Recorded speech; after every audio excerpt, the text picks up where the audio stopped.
Bisani wajjin goonetti dabarra. Tolee baga ayyaana kanaan isin ga'e. Well, yaadni kee gaariidha. Akkuma salphaatti baga geesse gaafettanii isinii galuu dhiisuu danda'a. Har'a ga'uun keenya waa tokko garuu ariisaa akkamii keessa dabarre. Iddoo meeqatti rakkoo gurguddaa meeqa baanneeti kanarra geenye. Geenyerraa fi geenye keenya iyyuu haala shakkisiisaa keessa jira. Hundaaf iyyuu baga geessanii hundumtuu baga ga'een dhaamsa kooti galatoon. Tolee gaa'ee haalli siyaasa biyya keenyaa kun ulfaataa akka ta'e hunduma keenyaaf iyyuu nuuf gala. Yeroo darbe erga wal agarreetii kaasnee taateewwan adda addaa uumamaniiru. Mee jijjiiramni siyaasaa biyya kana keessa jiru yeroo darbe erga wal agarreetii amma har'aatti akkamitti ilaaltu akkamitti xiinxaltu daawwattoota keenyaaf yoo qooddan.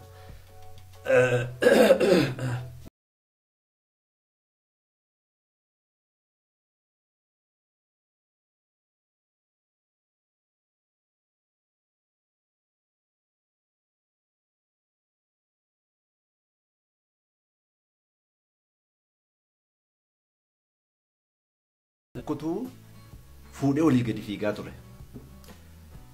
Irka jira. Gaafii karaa qaxxaamuraarra kaa'u jenneerraa, gaafii galaanarra kaa'u jenneerraa iddoo adda addaatti nu joorsaa turan.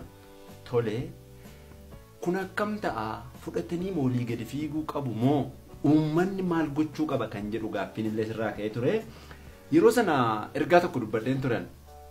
Uummanni kun calluma jedhee ilaaluun qabu namoota walii gadi jijjiirama kana fuudhanii fi kan biyya kana rakkisaa jiranii kaayilaf jedhee lafa keessi achitti jijjiirama kana ilaaluu qaba kan jedhu yaada kaaseen ture. Inni kun akkam ta'e yoo jette hin danda'amne. Rakkoon isaa dadhabinni isaa eenyuu bira akka ta'e nun gama keenyaan xiinxalleerra ogummaadhaan. Haa ta'u garuu utuu qaama tokko harkatti jijjiirama kana ilaalaa jiru. Golee arfanii utuu ilaalaa jirutu yeroo ta'e dhiyoo kana immoo qaamni lama kallattii garaagaraan jijjiirama kana fudhatee ba'e. Egaa jijjiiramni kun eenyu harka jira? Eenyuun dhannee lafa keessifnee hirkaa ilaalla yookaan eegganna kan jedhu gaaffii guddaa ture. Eenyu harka jira? Amma ammaatti xiinxalli nun irra geenye jijjiiramni kun qaama kamir akka jiru wallaalee uummanni sila qaama tokko irratti ilaalaa ture miti amma hin jiru lafanni jiru iyyuu hin beeknu burjaaja ummaa isa hamaa keessa jirra kanaaf iyyuu jijjiiramni jira eessatti jira asii gadi jijjiiramni jira ol deemaa inni yeroo baay'ee waca kaasneera hin danda'amne amma eessatti deemaadha gad deemaadha jijjiiramni kun iyyuu badeera. Kanaaf rakkoo guddaatu mudachuu danda'a biyya kana kan jedhudha amma tokko amma kanatti kan inni ilaalee yeroo darbeerraa gaafa kaanu.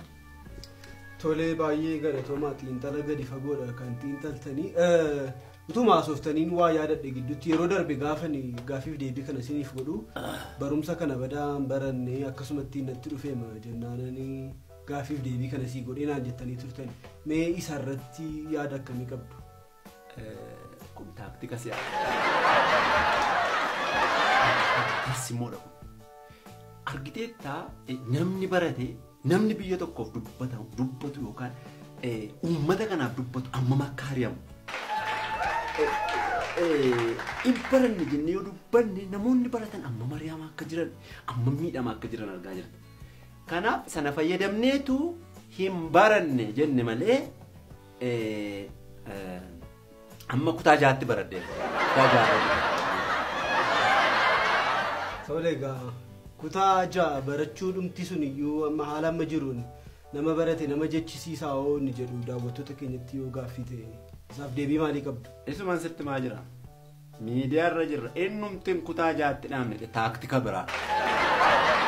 Simoon akkaataa nuti itti sochoonu siyaasa jechuun akka afaan hin haasofnu kana miti.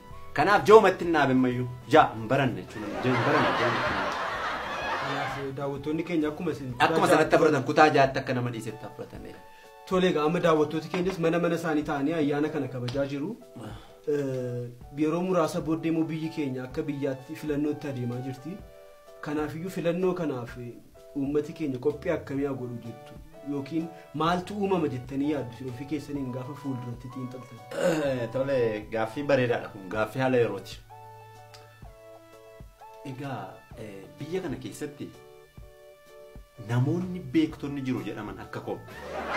Akka addunyaa kanatti namoonni xiinxala siyaasaa kennuu danda'an namoonni jajjaboon akka koo kan biroon yoo amma koo ga'uu dhaabaatan illee namoonni baratan jedhaman namoota hedduutu waa'ee biyya kanaa irratti yaada kennaa ture. Keessumatti gama uummata keenyaa irratti amma yaada gurguddaa ka'aa ture. Paartileen siyaasaa illee tokko ta'anii nutti gadi dhufuu qabu jedhee uummanni yeroo dheeraa miidiyaa irratti haala adda garaadhaan haasaa tureera. Kun ta'aa jira yoo jenne ta'an jiru. Baay'ee namoonni akka anama fakkeenyaaf biyya kana guyyaa lamatti dorgomee hunduma ishee irraa naqee bulchuu nan danda'a. Rakkoon jiru maal seeti? Yoon ka'e akkasitti itti fufe qaamota baay'ee na aarsan jiru. Isaan irratti tarkaanfii hadhaa fudhadhee rakkoo keessa galannaa kan jedhu sodaan keenya dugda duuba teenyee namootaaf yaada kan kenninu. Kun ta'ee utuu jiru paartileen keenya immoo tokko ta'anii nutti dhufaa jiru. Didaniiru. Filannoo kanaa fi haala mijeessaa hin jiran akka nun barbaannutti. Egaa filannoon kun ta'e maaltu ta'aa kan jedhudha. Uummanni ammayyuu sochii isaatti fufuu qaba tokkoffaa irratti. Egaa filannoo kana booddee akka barbaannutti deemuu yoo baatanii sirni nama nyaataan sun nutti deebi'ee nu nyaachuu danda'a.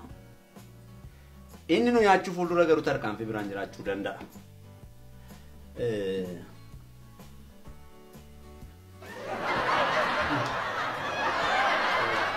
Naasuu hin barbaachisu.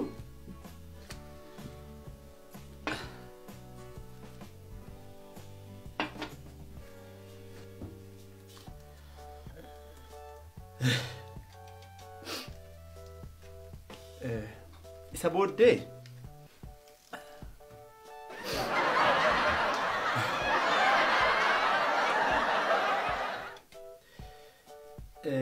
filannoo kana hin milkoomnu taanaan filannoo kanatti akka yaadnetti nuun ta'u hin milkoomnu taanaan warri gabbiinaa jiranis warri dugda duuba taa'us uummanni kallattii hundaan jiran ana siin dabalatee guutummaan keenya yoo milkoofne yoo nuun taane akka yaadnetti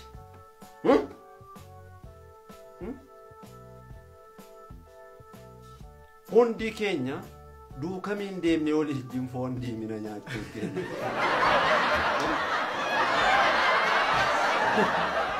Dhaggeeffattoota keenyaa hundumti keenya baga dukamii baga ayyaana waggaa geessanii dukamiin deemnee foon dheedhii nyaachuu dandeenya. Sagantaa keenya irraa kanuma irratti xumurraa sagantaa biraan immoo nagarrutti dukamii nagaan tura. Galata guddaa fudhadhoo gooftaa sitti baay'atu beesitaan gaala. Galata guddaa fudhadhoo gooftaa sitti baay'atu.